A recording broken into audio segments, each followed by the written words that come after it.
खबर शामिल करते हैं मंडी भावदीन से ब्यूरो चीफ मोहम्मद रशीद भट्टी की रिपोर्ट के मुताबिक बैंक ऑफ पंजाब के मुलाजिम के अगवा का ड्रॉप सीन 93,000 यूरो समेत खुद साख्ता ड्रामा बेनकाब। मंडी भावदीन की तारीख की सबसे बड़ी रकम बरामद।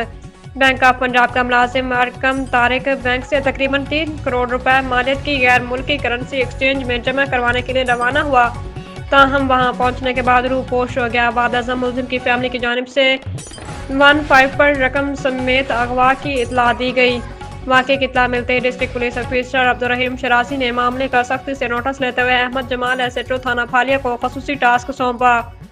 SHO अहमद जमाल ने अपनी team sub inspector Adnan Ahmad, Arsalan Safdar, Faiz Ranjha, Mohammad Hafeez और मुअज्जम विर्क के हमरा पेशा वराना महारत, जदीद तफ्तीशी खतूत और बर वक्त कार्रवाई करते हुए खुद साख्ता अगवा की इस वारदात को कामयाबी से ट्रेस आउट किया। पुलिस टीम ने मुलजिम को सादकाबाद से गिरफ्तार करके इसके कब्जे से बैंक से चुराई गई रकम 3 करोड़ रुपए बरामद कर ली। मुलजिम के खिलाफ कानून के मुताबिक कार्रवाई अमल में लाई जा रही है, जबकि मजीद तफ्तीश जारी है।